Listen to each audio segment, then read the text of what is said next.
And good morning mga idol. For today's video, ang ride natin ay sa Tagaytay. Grabe, ang dilim. Naambun-ambun pa. Ayan na, nabuna tayo mga idol. Sobrang dilim pa rin. Ayan, nandito na tayo sa Dasma. Silong muna tayo dito sa may Golden. And dumiretso na pala tayo dito sa may Meralco kasi andito pala si Apostol nakasilong. Yan, dito na nga pala kami nagkita ni Apostol sa may Meralco. And so, basang-basa. Nagpapatila muna kami ng ulan, tapos rerekta na kami ng Bermosa. Dito kami dadaan sa may papuntang Salitran 1, sa looban ng Salitran. Lakas pa rin ng ulan, di kami makalis, di natigil yung ulan, no? Yan, umalis na kami, ambon-ambon na lang konti. Dito kami dadaan sa looban ng Dasma. Yan, dumiretso kami dito sa may Salawag, Pasalawag. Dito kami dadaan, kakaliwa kami dito papuntang Bermosa. Yan, nandito na tayo sa may Salawag. Malapit na tayo sa may St. Jude. Lagpas na tayo ng Orchard. Yan, dito sa may gasolinahan na to, kakalang kayo dyan papasok ng St. Jude. Puntang TUP, doon yun papunta. Yan, dire-diretso lang tayo dito. Tapos mamaya kakaliwa na tayo. Papasok tayo dito sa may looban. Tapos naambon-ambon pa. Ito yung papalabas ng Bermosa. Tingnan nyo kung saan tayo dadaan. Pumasok tayo dito, yun sa may kumaliwa tayo, malapit sa may tulay. Makikita nyo yung sign na Manila via Cavitex. Yan, konti lang yung nakakaalam na daan na to. Tingnan nyo, walang nadaan dito. Kaming dalawa lang ni Apostol.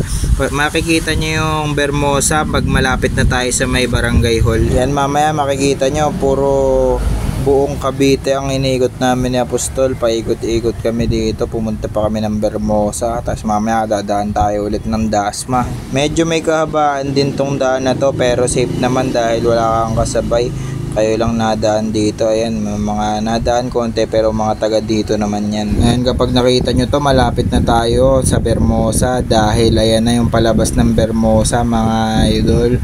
Ayan o, pinagbabawal na teknik. Dumaan ka dyan sa hindi daanan. Eh, nasa Bermosa na tayo mga idol. Kasama ko pa rin si Apostol. Tumigil siya kasi tinawagan na siya ng asawa niya. Ayan, papasok na tayo dito sa Bermosa. May event nga pala kaya hindi tayo makakapag-laps. Wow!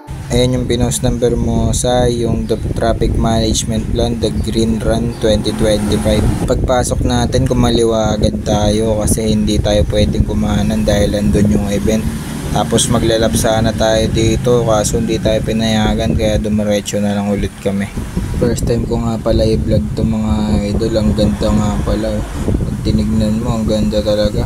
Pero pag naglalaps kami, hindi namin mapapansin. Tinitignan lang namin yung daanan. Napakakalmado dito mga idol.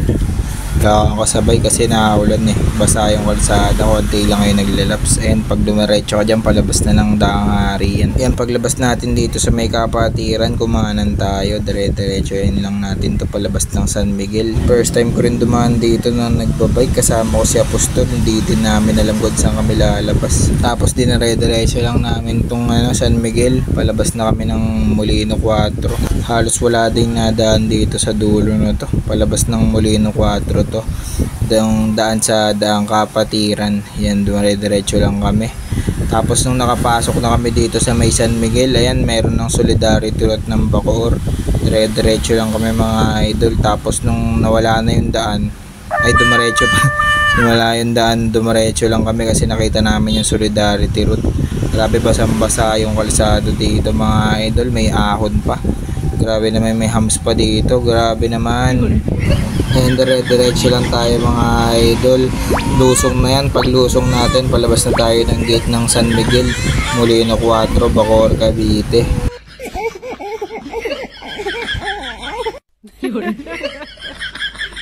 Ayan, nakalabas na tayo mga idol sa gate ng San Miguel, Molino 4. Paglabas natin, kumana na tayo papuntang Dasma, Paliparan. Tapos kakaliwa tayo mamaya sa may Bilyar Sipag. Doon tayo papasok papuntang Ibiya. Yan, nandito na tayo sa Dasma mga idol. Dire-diretsoin lang natin to hanggang makalagpas tayo ng Salawag, Cavite. Shoutout nga pala sa tropa ko si Portan, kaklase ko sa PMMS, Philippine Merchant Marine School. Yan, dire-diretso lang tayo mga idol. Tapos lalagpasan natin tong Bermosa yan, dapat kakanan na tayo dyan, pero ikot naman tayo ng Bermosa. Dire-diretsuin lang natin to mga idol. Tawa ng tawa si Apostol kasi nga nagka-BT loop daw kami. Napakalayo ng iniikot namin, naka 50 km kami, grabe, napakalayo. Yan, lagpas na tayo sa Salawag mga idol, yung school ng Salawag. Dire-diretsuin lang natin to mga idol. Pagkalagpas ng Salawag, nagratrata na kami ni Apostol. Andito na tayo sa Villar City, kakaliwa na tayo, papasok ng Villar City sa may Foresta Cafe. Dalawa nga pala yung pwedeng pasukan dito mga idol, yung isa sa Daang Hari, yung isa naman dito sa may Dasma. Kapag galing kang Cavite tapos nandito ka sa Daang Hari, pwede mo dire-diretsuin yung puntang Ibiya, tapos makikita mo yung Villar City sa kanan, papasok ka na doon. Kapag dito ka naman manggagaling sa Paliparan o kaya Molino, pwede kang pumasok dito sa may Dasma. Yan, papasok ka, kaliwa ka dyan, tapos dire-diretsuin mo na yan. Tapos sundaan mo lang yung daan dahil one way naman yan, dahil sa mga nagbabike lang yan.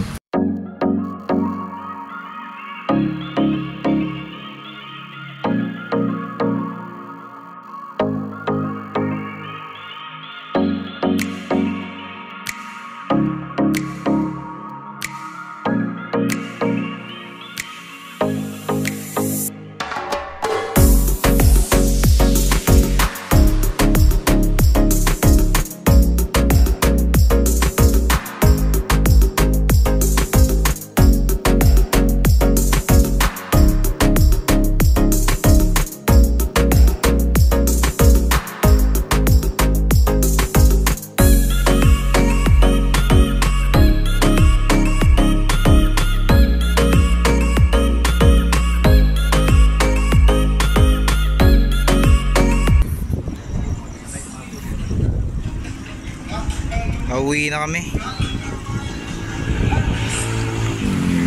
Dito kami kumain sa may Dikrema ni Apostol, Dikrema Cafe. Sa may Iyan ng Paliko.